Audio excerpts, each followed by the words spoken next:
Hey, how's it going, everyone? My name's Miyaki, and I just wanted to say thanks for having me as a guest here on the Paleo FX blog. I'm stoked to be here. What we thought would be a good introductory post is just to summarize my overall approach to nutrition, my intermittent feasting style approach to nutrition, and then we can expand upon those topics down the line. But if you don't have a big picture idea of where I'm coming from, it's easy to get confused once we dive into the details. Okay, so and probably first off, I should just tell you the goal of the approach, and it's really to merge health enhancement with physique or performance enhancement. So I'm looking for a good blend of those two things, meaning that if you're a crazy bodybuilder or fitness diva who's willing to sacrifice their health and long-term metabolic and hormonal health to look good in a bikini or board shorts, I'm probably not the guy to follow. At the same time, if you're a life extensionist who is willing to live and look like a goblin and try to make it 200 years, I'm probably not the guy to follow. And more seriously, if you're dealing with a specific medical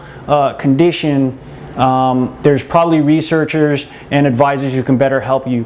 The second goal is to make that plan as practical and functional and sustainable as a lifestyle plan, even if you're a busy professional. All right, what I've done to accomplish those goals is to narrow it down basically to 3 major steps, and I want to tell you what those are right now. All right, the big step number 1 is to optimize food choices for overall health. Now, we can try to overcomplicate what is the major problem with the Y2K American diet and what is causing all of our obesity and disease problems. But the simple truth is we just eat too much refined, crappy food, junk food, processed foods. If people cut back on that and just ate more real, whole, natural foods, that would take 90% of the people 90% of the way, with both health enhancement and losing some weight, looking great, physique enhancement type goals. So what I try to do is to simplify that for people, and I use different diet templates to do that based on your activity levels, your metabolic condition, and your performance and physique goals, right? So one of the ones, obviously, for most people who are sedentary, perhaps pre-diabetic, insulin resistant, we're here on Paleo FX, is the paleo diet. It's just a great template that simplifies the process for a lot of people who aren't trained in nutrition, right? Or who have been brainwashed by archaic nutrition programs. So, hey, if it was around 10,000 years ago, you can eat it. If it's neon blue and as a Pop-Tart, you probably shouldn't. Eat more animals, whole fruits, vegetables, whole food fats like nuts, and you're cut out the crap and you're gonna get great results, improve your health, lose a bunch of weight, look great. If you are more of an athlete though, if you do some anaerobic training like strength training or cross training or just are a performance athlete in general, I use a different template. And to be fair, people who have studied paleo nutrition, they understand that there's no one universal macronutrient distribution, carbs versus fats, in ancestral nutrition, right? Again, I'm just looking to simplify it for people, not get into semantics and anthropological debates and things like that. So another template I use is a Japanese village diet, which is essentially the same thing. Animal proteins, vegetables, whole fruits, and then instead of emphasizing fats, I emphasize more what's called in the industry now safe starches, things like that. So sweet potatoes, rice, the goal being to keep the benefits of a paleo type diet, eliminating sugars and vegetable oils and things like that, gluten, anti-nutrients, yet adding back in some starch to support anaerobic training. The best way I think you can do that is like a Japanese style diet, which is reintegration of root vegetables and white rice. Okay, big step number 2 is to adjust the diet numbers, things like calories and proteins, carbs and fats, to the individual or the individual situation. So the metabolic condition and the training and physique and performance goals. So there's no one universal diet prescription that works for everyone everywhere. All right, we know the problem for most people. Most people are sedentary, sitting around in an office all day and eating a diet that's better suited for athletes. So they're overeating carbohydrates, becoming insulin resistant, pre-diabetic, and gaining a bunch of weight. So for a lot of people, a lower carb approach is the best approach for them to improve their biomarkers of health, lose weight, and just get results with their plan. However, this is where I integrate some sports nutrition, some exercise physiology and sports nutrition research to kind of modernize a plan. So athletes with modern performance and physique goals are not caveman. So they should not be trying to eat like caveman. Caveman were doing a bunch of low intensity activity interspersed with some high intensity sprinting and clubbing stuff to death, but they weren't doing the type of sustained glycogen depleting or muscle tearing training like a bodybuilder or a CrossFitter or a team sport athlete. So this is where we need to integrate some sports nutrition research, and this is where the numbers change. So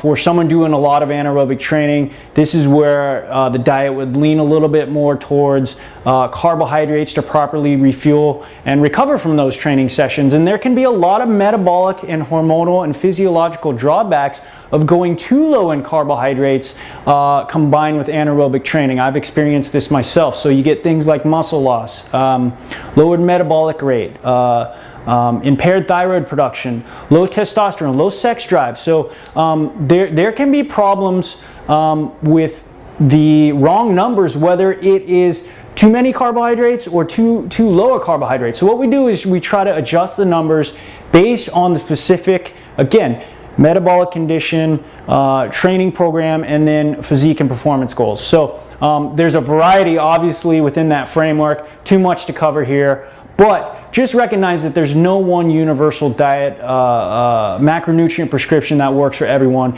Okay, big step number 3 then is finding the right diet structure, meal frequency, and food distribution that makes your plan as practical, functional, and sustainable as possible. So most of the research that's out now basically shows that as long as you control for food choices and the right numbers, you could break up your diet any way you see fit and get great results. So the beauty of that is now you can make your diet fit your life, not the other way around, right?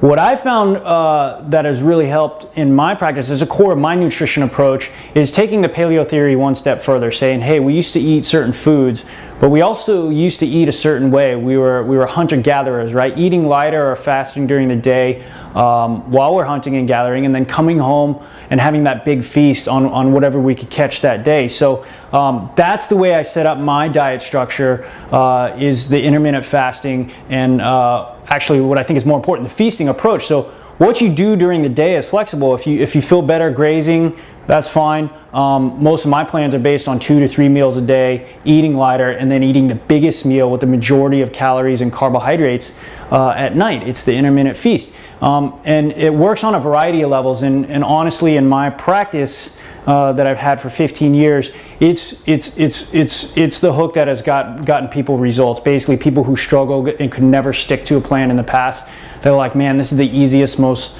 natural way to eat. And I believe it works on a variety of levels.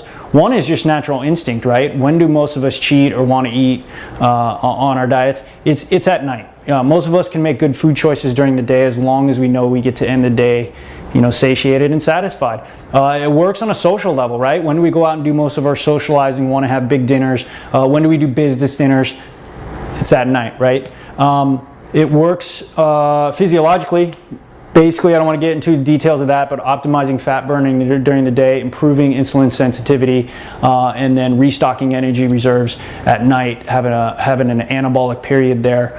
And then finally, and most importantly, I think it's psychology-wise, most people can sacrifice and eat lighter during the day as long as they know they get that reward of a complete meal at the end of the day. The reverse is not true, which is what most people try to do, is to try to is to eat all of their food earlier in the day and then try to starve themselves at night. Can't do it. Again, that's when most people binge. So, but it's not the only way.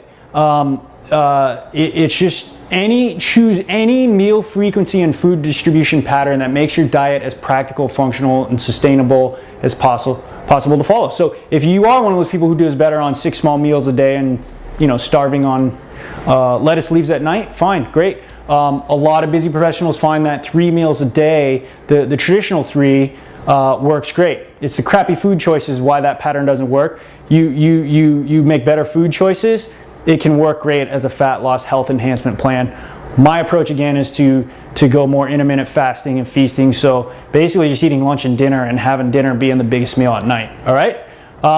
So that's the overall approach. I'm sure we'll dive into a bunch of those topics, but I hope it gives you a good idea of where I'm coming from. And I look forward to spending some more time together.